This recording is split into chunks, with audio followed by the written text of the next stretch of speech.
What's out there? What creates the shadows in the corners or the creatures of the dark? Who are those on the other side? What do they have to say? This is the Gateway Podcast. This is not your normal style of paranormal talk radio.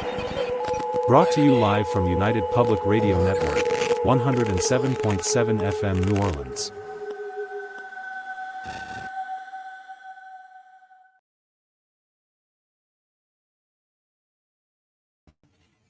And welcome again to this episode of the Gateway Podcast. I'm your host, C.L. Thomas, from somewhere in the Mojave Desert. Today's weather in Las Vegas, it's quite cold and it's very windy. I think we have like 80-mile-an-hour wind gusts out there right now. Pretty incredible.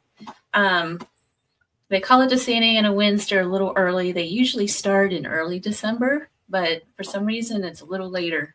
So it's kind of unusual. We're not experiencing any rain or anything like that. And I know I always give you guys the down low on Las Vegas weather. That's what it's doing. We're having a huge dust storm outside. It's we're getting gusts around 80 miles an hour, and it's pretty interesting out there.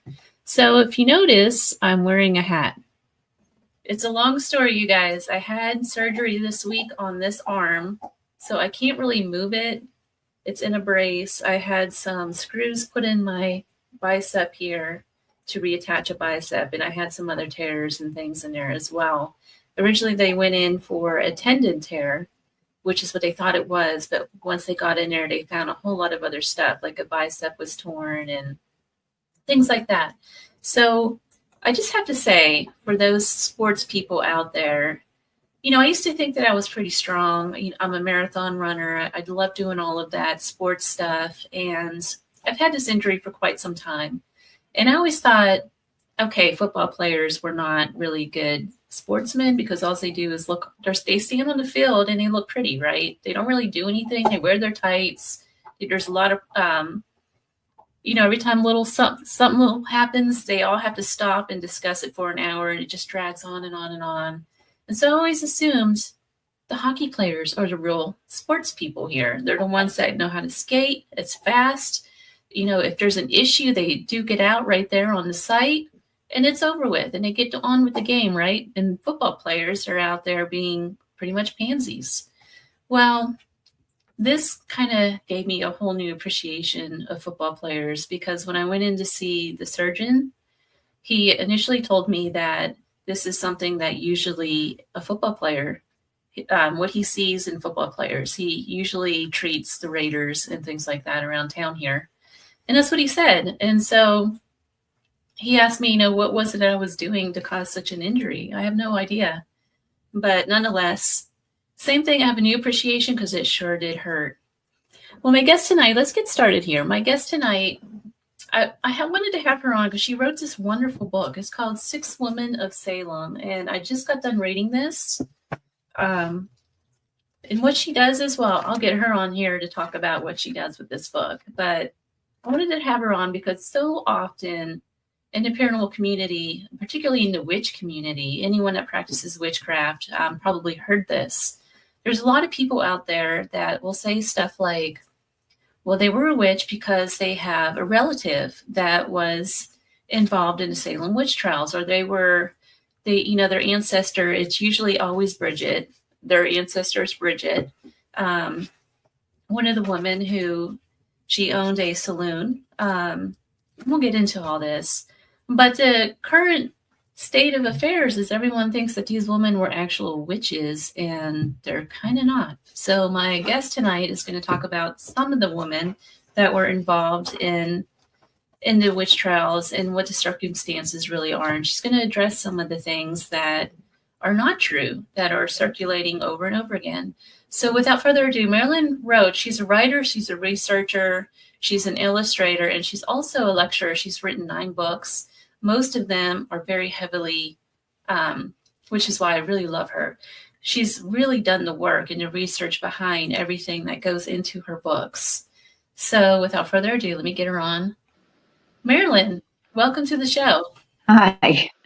Thanks for the invitation. So I'm really excited. You look so bundled up. You're in Boston, right? near Boston. We have a wind chill, but it's not 80 miles an hour. So you win on that one. It's some kind of desert thing. It doesn't happen very often, and it's not a steady 80-mile-an-hour wind. It's like the steady winds are around 25, but then the gusts that come through are anywhere from 60 to 80 miles an hour. So it's like blowing my whole yard down and everything. It's crazy. Knock you over type wind.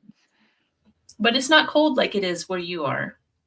It's cold, and it gets into the single digits with the wind chill in first thing in the morning, at least. Well, Marilynne, you wrote this fabulous book, and what I really like about this book is you take 6 characters in this book, all of them from different backgrounds. So you have the older woman who is kind of declining in her wealth, which is a misconception on my part because I always figured that these were all nothing more than land disputes when you start discussing the Salem Witch Trials. Then you had Mary Warren, and then you have Rebecca Nurse. You had Mary English. I think that was the businesswoman, right, who owned property. Oh, yeah. Then you had the Spitfire Bridget. Yeah. And then you had Tituba, who had no power at all. So, right. First of all, to get started, how did you get into this, researching the Salem Witch Trials? Well, it was always a topic of interest. There were perhaps 2 books about it in my public library when I was growing up and first getting interested in this. But it took off, the interest, back in during the bicentennial of the Revolution, when all local history was getting a new lease on life. And I took the commuter rail train to Salem from where I live, just outside of Boston, and to see certain things that I wanted to see, and found out that some of the stories weren't exactly what I had read about. The presentations have, some of the presentations have really improved since then because other people were getting interested in the witch trials, and a lot of scholarly research was about to be done. But while I was up there that first day, beautiful day, it's like the city was drawing me in to get interested. And I thought I'd had some books published already, and I thought this would be an interesting subject. Why don't I write another book about the witch trial? And it took 27 years to do that. Wow. Yeah, right. I was so deep into it that I would have wasted 27 years of my life if I just dropped it. But that was the first book on the Day-by-Day Chronicle of the trials, which turned out okay. It got published and it was well received. It's still in print, I'm happy, relieved to say. But then, what am I going to do next? And I'm not sure where the idea came from, but doing a biographical view of specific individuals, people who have information that's available, seemed like a good idea. So I chose 6 women and focused on them. And as you said, they came from different walks of life, so it gave a broader picture of what had happened, I hope. And yeah, I believe my agent, by then I had an agent, suggested that maybe each section or chapter could have a fictional introduction, identified as fiction. I'm not trying everything. I have footnotes and stuff about everything in it, and where I try to get inside the minds of the people who are acting through this tragedy, and introduce them that way, what I think is in their minds. But yes, footnote end notes are in the back, and I try to back up everything, including the fictionalized parts. But it was interesting working with the different individuals because they had such different lives. And you mentioned Bridget Bishop. She was not the same person who had the tavern. There are two. Yeah, this was figured out by some genealogists a while back. So it's another misconception. Well, there are two good wife bishops, both of them married to men named Edward Bishop, who apparently aren't related to each other very closely, but there's where the confusion was. And the court papers for both of them got filed together very early on, so that when historians looked at it, they thought it was the same person, which makes sense. Oh, But yeah. you check out with who the neighbors are who are complaining and any geographic references in the accounts. These are two different people in adjoining towns. So Sarah Bishop and her husband, Edward, ran an unlicensed tavern that the neighbors were always complaining about on the Salem Village Beverly border. And Bridget Bishop lived down near Salem Harbor and she had been widowed twice and was married to her third husband at this point. But she was not would have given her a really bad name. Anyway. Oh, well, she was assertive, certainly, and stuck up for her rights. And her second husband, who hadn't been as nice to her as the third one, seemed to be fairly ordinary.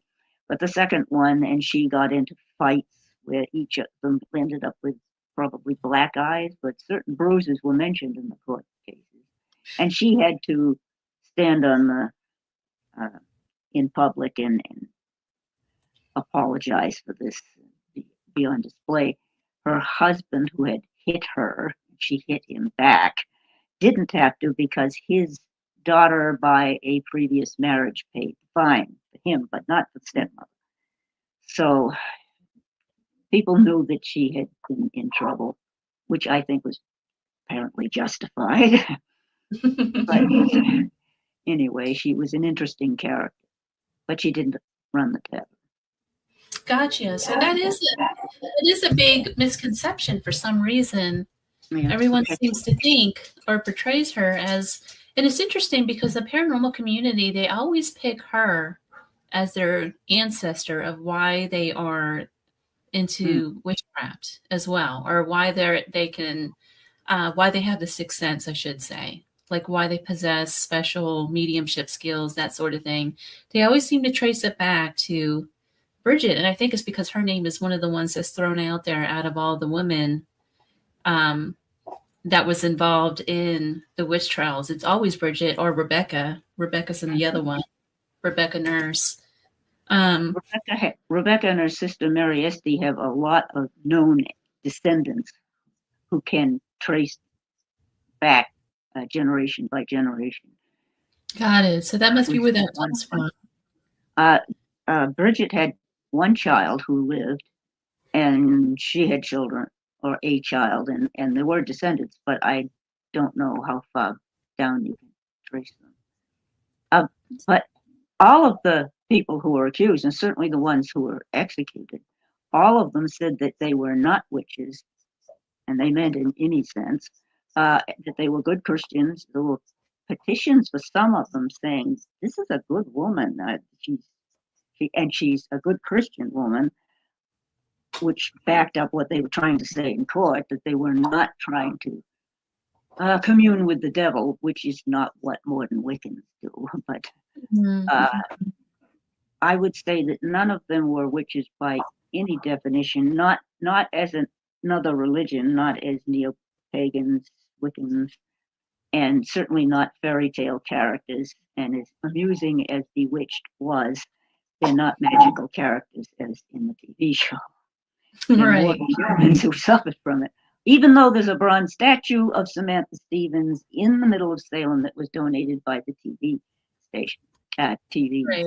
I have my picture with that statue. A lot of people have pictures of themselves with it. It's really funny. But, can you kind of set the stage a little bit?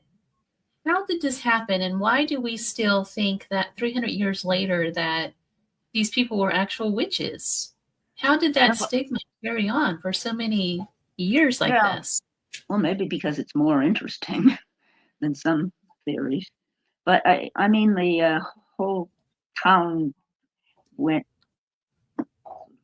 lost its calm around 1692 because there was so many stresses, regular, real life material stresses at the same time, because Massachusetts had lost its charter from England, so while they waited to see what England was going to do about that, they didn't know what rights they would have and how much self-government, because there had been a period where a royal governor was sent over who really had the only say, and wasn't sympathetic to the locals, that you could have one town meeting a year, and that was just to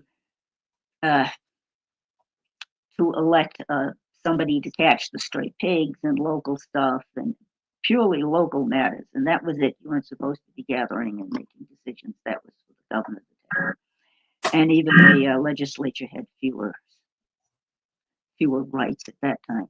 So he's overthrown when England has its own revolution and there's a regime change where one king is kicked out and somebody else comes in. And at that point, Massachusetts is waiting to see what's going to happen under the new regime. How many rights will we have? This increased Mather, who had been in England trying to negotiate a charter with the former king, has finally convinced England to allow Massachusetts a charter, although they don't have entire self-government. They have to. And this was yeah, that gets involved. He was the pastor of the First Church, right? In Boston, yes. He's the father of Cotton Mather, who's 29 years old at the time, and taking over the work while his father's away.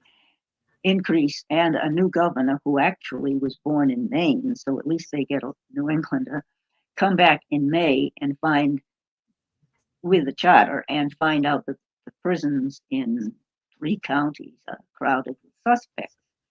But back at the beginning of it all, which the end of January, is when the girls at the parsonage start acting oddly, and experiencing pains and reporting pricking sensations and headaches and just acting oddly. But at the same time, because of the political situation, there's also war with French Canada, the French settlement. King Louis would like to take over the rest of the Eastern Seaboard, and their indigenous allies, who have their own reason to resent colonial settlements moving into more of their territory in the Maine, New Hampshire area. So there's that. There's pirates out on the ocean. There's French privateers preying on English and New English ships and fishing boats. And the New England privateers prey on the French boats too, if they can. And the economy is not good because of the maritime losses and because of the expense of the frontier wars. So there's all that going on. There's been some smallpox that's got everybody on edge. It wasn't a big epidemic at this point, but you didn't know if another one was going to come along. And well, then the population wasn't that great yet. The population was relatively small still. Oh, by our standards, certainly, yes. Yeah. But at the end of January, there's a French and Indian forces attack York, Maine, which is in South Maine, and it's closer to Massachusetts, to Salem, and so forth. And that, I think, was really a big scare at the time because people were taken captive. There were a lot of deaths, and that part of what they were worrying about is getting closer and closer. So it's around the time that the girls start acting oddly, and it takes over a month before the parents of some of them and neighbors go to the law to swear out a complaint against certain people in the neighborhood. One of them is Tituba, who's in the same household as the girl, as of two of the girls. The Sarah Osborne, who's a sickly woman who's had a, well, let's see, her second husband isn't letting go of the first husband's property to her sons, and there's problems there.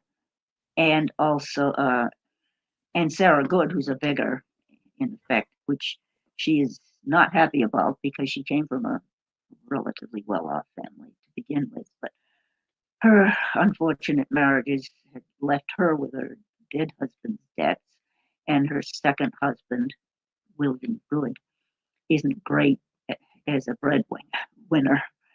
So, she's crabby, and that doesn't help when you're trying to get on with your neighbors. She has a right to be upset, of course. Is another forceful woman. So they're questioned on the 1st of March. It's a hearing where the Salem magistrates are seeing if there's any reason to have an actual trial, to save somebody for trial. And of course, they can't really try anyone on a capital charge until they get the new charter.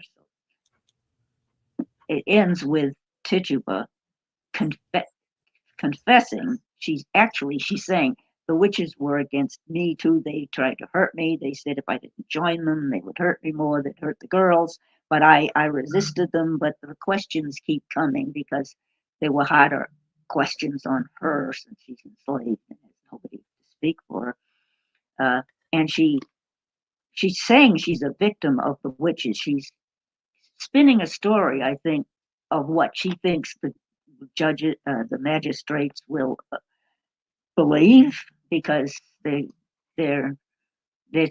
keep saying, now tell the truth, when she said she wasn't a witch and when she hadn't worked any evil magic.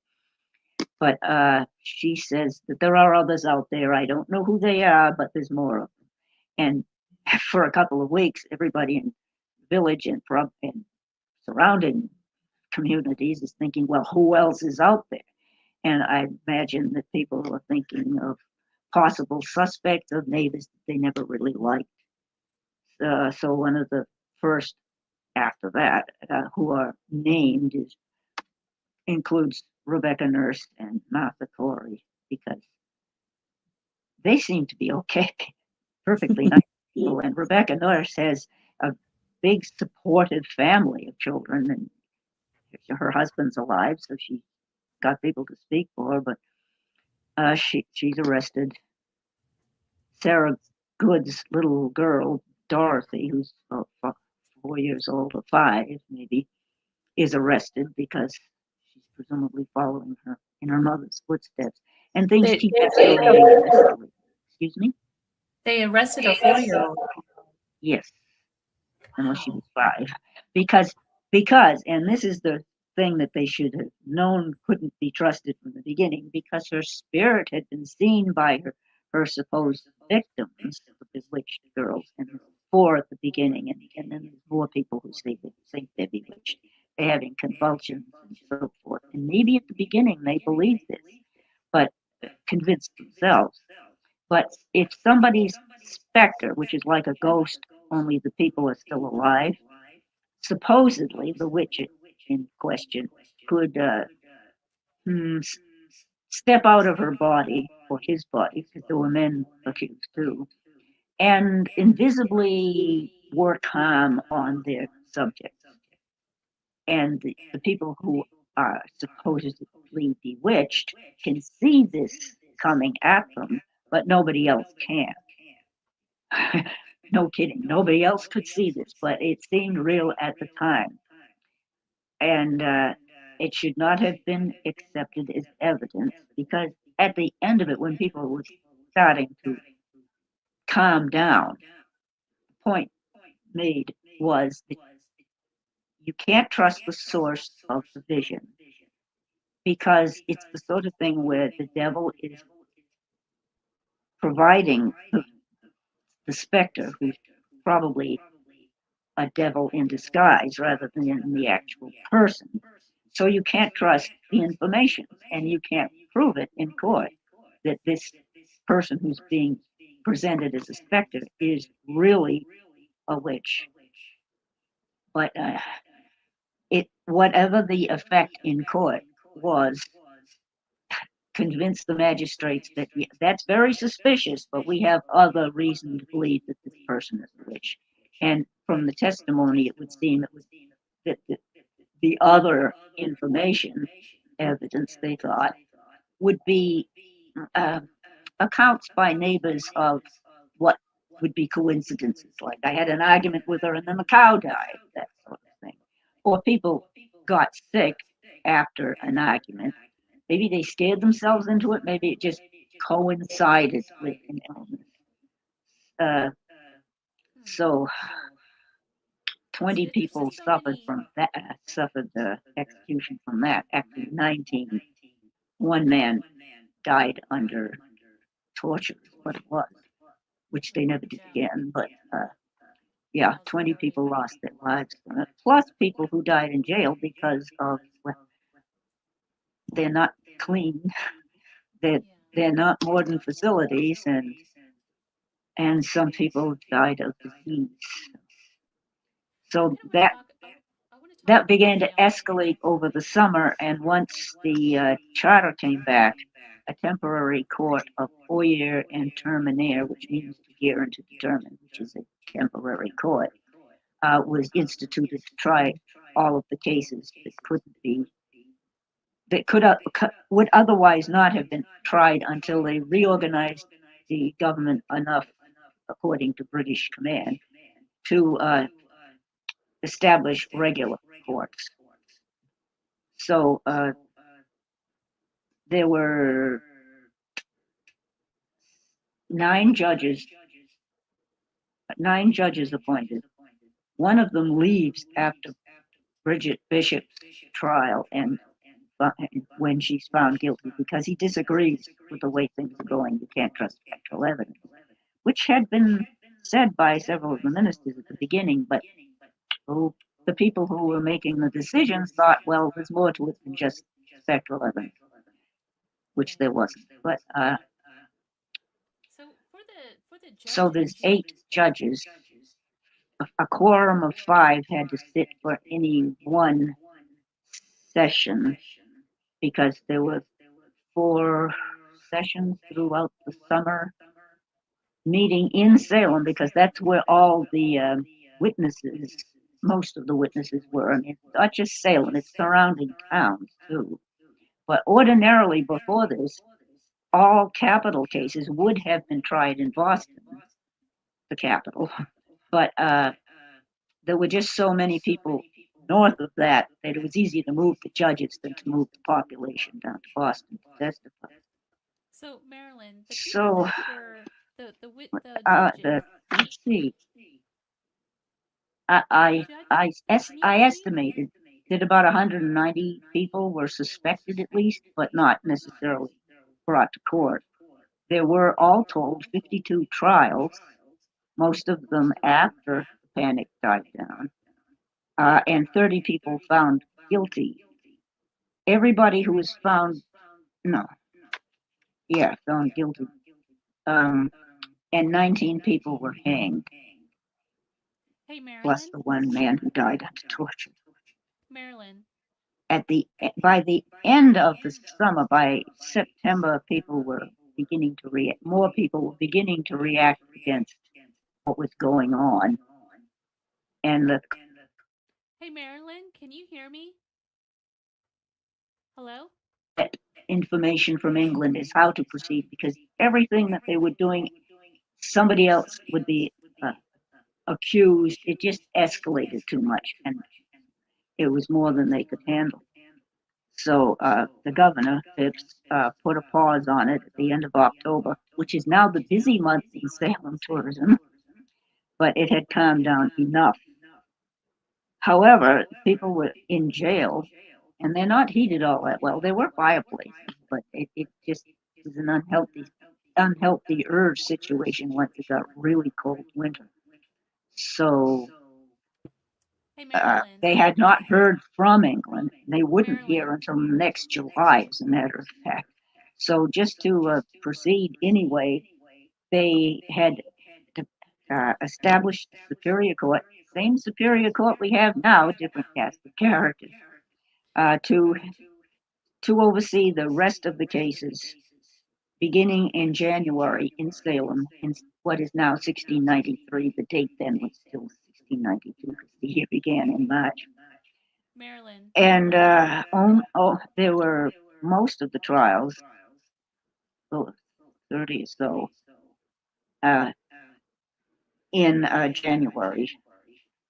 Most of the cases were dismissed for lack of evidence, which actually they all should have been, but and only, and I put that in air quotes, only 3 were found guilty. But a stay was put on the execution until they could hear from England.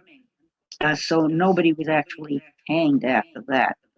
And eventually, when England sent them advice, which amounts to do your best, do what you think is best, people were let out of jail when they could pay the fees, because you had to pay your room and board. Marilynne. And it slowly ended. And one of the last cases, in May of 1693, was Tituba's, and she was found not guilty. Hey, can you hear me? I can hear you. Okay. I was trying to back you up a little bit because I wanted to talk about the conditions that these people were experiencing in the jail from the accounts that I've read. And I wanted to talk about the judges and who they were. Like they had Nathaniel Hawthorne's great grandfather was actually one of these judges, and he actually changes his last name because he doesn't want to be associated with that at all. But these judges were there were 2 religious leaders, from my understanding, Increase Mather and Nope. No, there were no ministers on the. Actually, ministers who are working ministers who have a congregation did not take any civil roles. okay. They were barred from it. So what was the conditions like in the jail? Because from the accounts I've read, it was that once you were arrested, like if you were arrested and accused as a witch back then, the jailers, if you didn't have the money to pay for your room and board in this jail cell and you didn't have relatives to bring you that stuff, legally they were able to confiscate whatever property you had. No, I'm happy to say they didn't do that. No, property was never taken, not by an accuser, not for an accuser or anybody. There are existing documents where the jailer was asking for reimbursement and back pay. He had 2 years of back pay that hadn't been paid. And the itemization mentions how much he had expended for certain prisoners, which was handy to know. But you at least got bread and water or something on that line. But you also, if you survived this, you were supposed to pay room and board, and a relative would have to come up with that because you're in jail. What can you do for money? There was one woman who was tried near the end in February, actually, of 93, who was found not guilty, although it seemed suspicious at the time. She was found not guilty, and she died a few weeks later because her family wasn't able to find the money to pay her room and board. But yeah. So she just starved to death? No, I guess she had bread and water, but she was old and ill from being in an unsanitary place for months. Yeah, that's because really sad. there's no plumbing. So But, Out of these 6 women that you have written about, the only one that could conceivably even have any kind of witchcraft abilities at all, if they did have any, would have been Tituba. And it's because of the story that stems from her reading the tea leaves or something to the kids that sets this whole thing Yeah, off. that seems to be something from the 19th century, assuming that because she was from presumably Barbados, but somewhere other than New England, and not white, that she had these strange customs, if not abilities. There's really nothing in the contemporary record. She admits to having worked a witch cake charm, but that was in English or European at least anti-witchcraft method of finding out who is supposedly casting the evil magic at the victim. But it was told to her by a helpful neighbor who explained how you do it, mixing the cheap flour and feeding it to the dog after you cook it. But that was a European method, and that's the only thing she is definitely associated with. She might have told the children stories from wherever she came from, which could have been Barbados, and prior to that, maybe Central America. But those are guesses. Nothing in the court records say for certain. Got it. There were some poppets, which is like a voodoo doll, poppets found in the basement foundation of a house that Bridget Bishop had lived in that was being dismantled for a new house on her property. But that house had been built well before Bridget lived in it, when she was married to her second husband. And I think it was probably one of those luck charms to ward off evil magic that were worked into houses structure and were for a long time afterwards. But I think that had to have been put there before she even lived in it. So Right. there's mention of poppets, but sometimes it sounds like any bundle of fabric remnants that someone had around when people start confessing out of fear. They want to see a poppet. We'll show you a poppet. Here's these rags, and I've tied a string around them. So nobody seems to be really working magic, but people were frightened enough to confess to things after a while. Can we talk a little bit about the setting in Salem that kind of led up to all of this? So this is late 1600s. There's no electricity. It's a very cold winter. We're in the winter months of January. They wouldn't have celebrated. I don't think the Puritans celebrated Christmas. Correct me if I'm wrong. No, they didn't. So it would have been like a dark time for them. Yes, and with the attack on York on the frontier, that was frightening.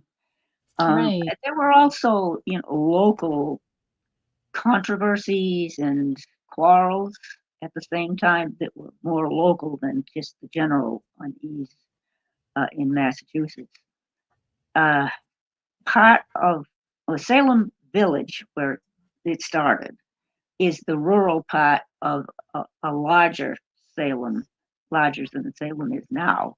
It comprised most of what is now Danvers and parts of Middleton. But they're off at the edge of things. It's a less rockier soil or something. It's not as prosperous as downtown Salem.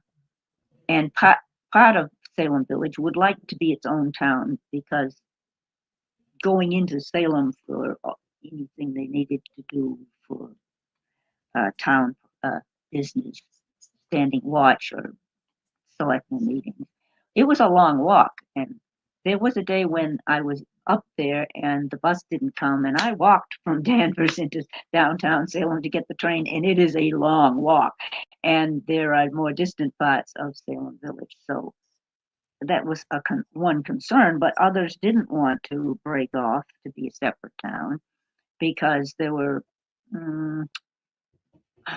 the economy. Their economy was more associated with the harbor part, with the other where merchants were. So there's that controversy, and because after wearing out the patience of 3 other ministers, they had in fact hired Samuel Parris, who to be their permanent minister. He's ordained. He's supposed to stay the rest of his life in harmony with his congregation, but it doesn't work out that way.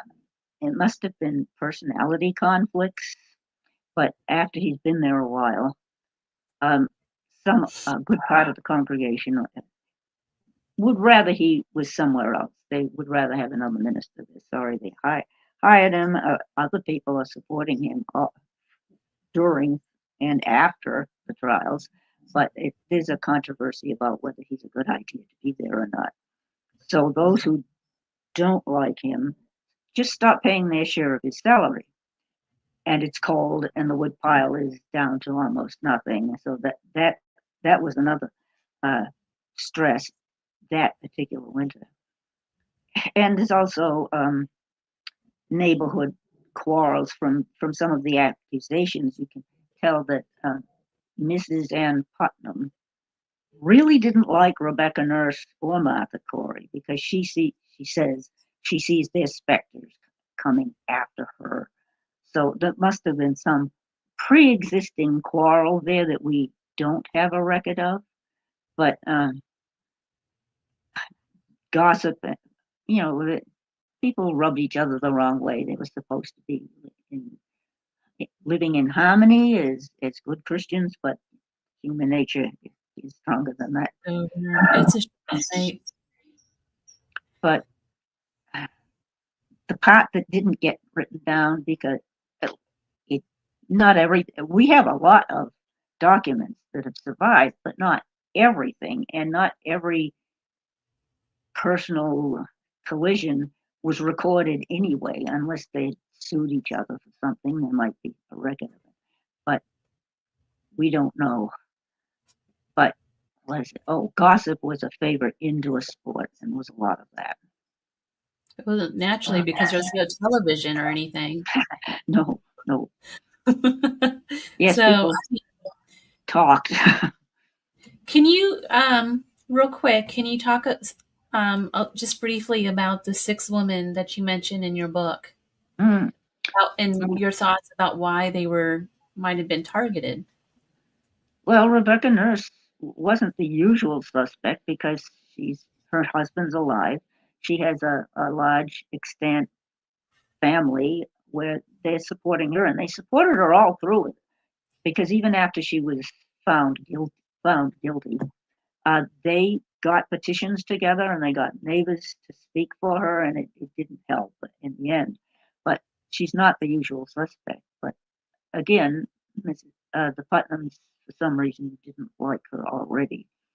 Let's see, the next one, Bridget Bishop. Well, she was much more assertive than a lot of women, and had quarreled publicly, with bloody noses maybe, with her second husband. So she had been accused also once when she was between husbands and widow. She was accused of theft, but the one piece of evidence from that problem, the opponent says that she stole eggs by means of magic. So maybe she never stole anything, but there was a certain amount of suspicion about her. Mary English was the richest woman in Salem. She had property of her own, which she inherited from her mother, who was quite a businesswoman. She's married to Philip English, the richest man in Salem, who is from the Isle of Jersey, which is a British, as now, the Channel Islands, I think they're protectorates of England.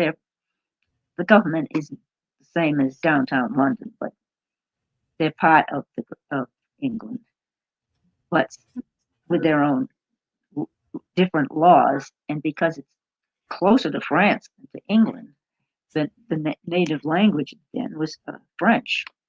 So he's French speaking, and that's kind of unnerving if you think you're going to be attacked by French people out of Canada at any moment.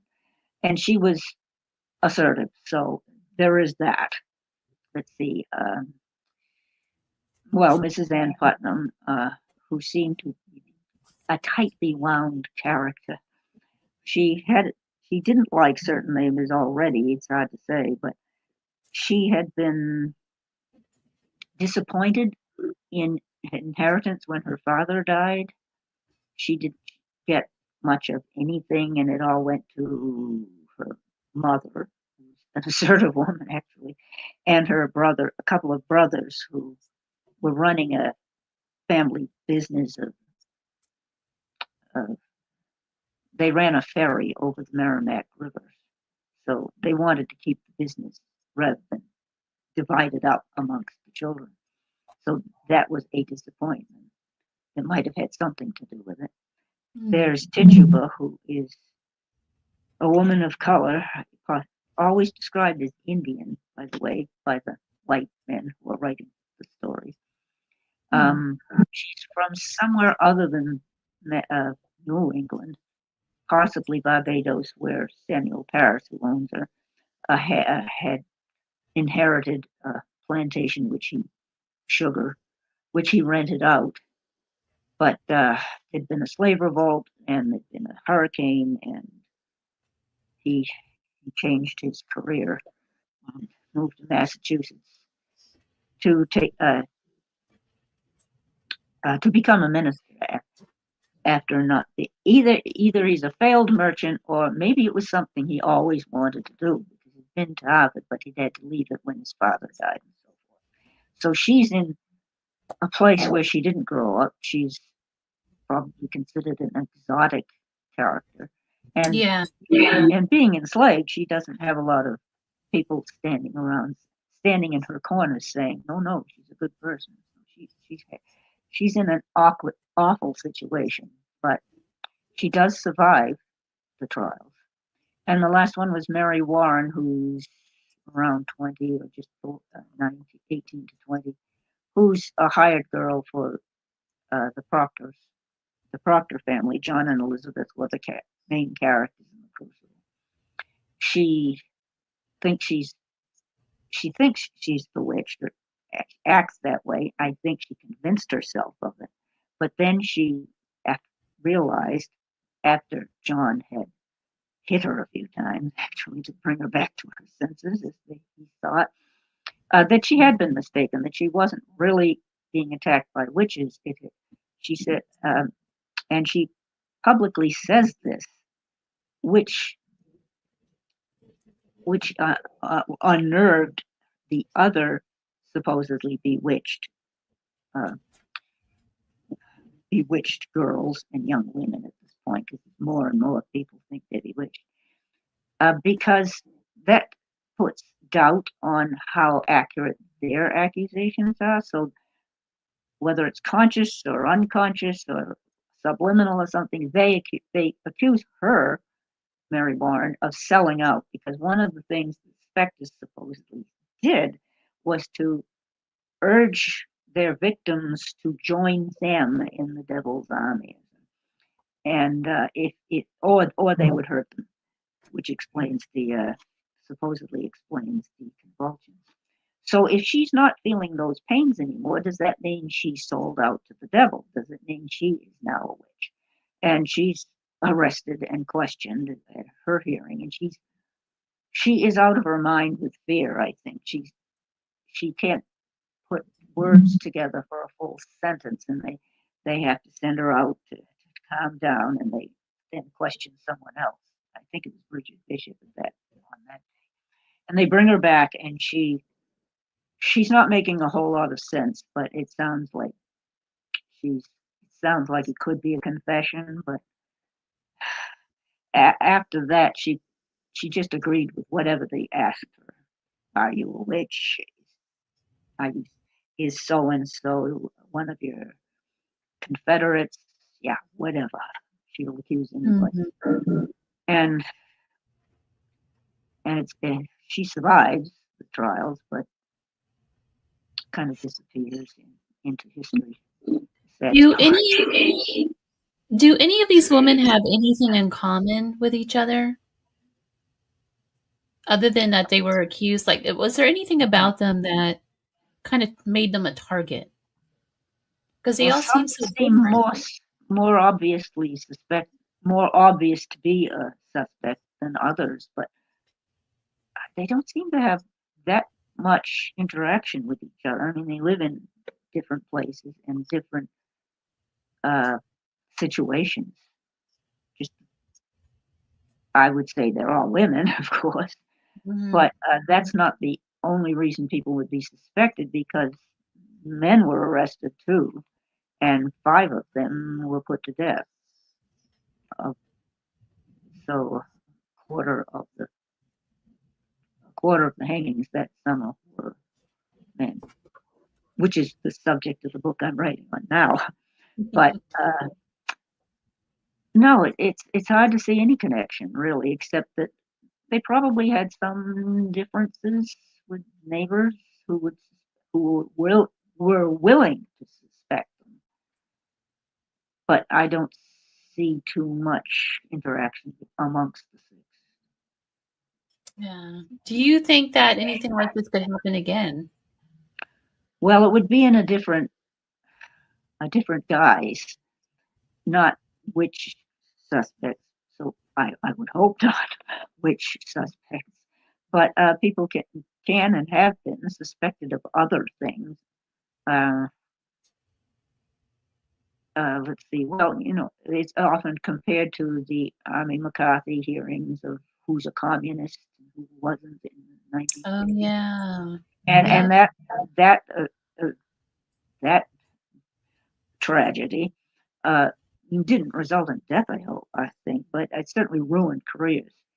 And it Mhm. inspired Arthur Miller to write The Crucible and put that on the map. And that's the source that much of which is quite fictional, actually. But that put the witch trials in front of the public, and it's still there because it's taught in schools and frequently performed. Uh, of course, the part about telling the truth and not being believed, and then lying because people expect you to, and then being believed, it seems to be at the heart of the play, and that was true certainly in 1692. Wow. Well, Marilynne, we are at the bottom of the hour already. I told you it would go really fast. It did. I need a 2-hour show to get into all the stuff I want to discuss, because there was a lot that I wanted to get into and just didn't get a chance to. Uh, Where can people find your book? I know I bought my copy, and I have another book of yours too, by the way. I know you got 9 books. I have another one. I got well, this some of copy at Barnes and Noble. yeah, Amazon too, and sometimes local bookstores. And if you're in Salem, it's on the shelves. It's on the shelf just about everywhere, I think. Well, in Salem at least. It's what 11 or 12 years it's been out, so it's not a new book. Yeah, it's But not new. It's just interesting, though. I just wanted to get you on here and talk a little bit about, because I just hear so often that people in the paranormal community, so often I hear about, oh, I practice witchcraft because, and I'm related to such and such that was also one of the accused witches, and they think that they got their powers from these people, and it's just such a big misconception out there, yeah, you know. So I wanted a historian to come on and talk about why that's really not the case. no, it isn't. But So it's a fascinating subject, and it's little nuggets of information keep turning up. yeah. Oh, thank you so much for coming on the show. I really appreciate it.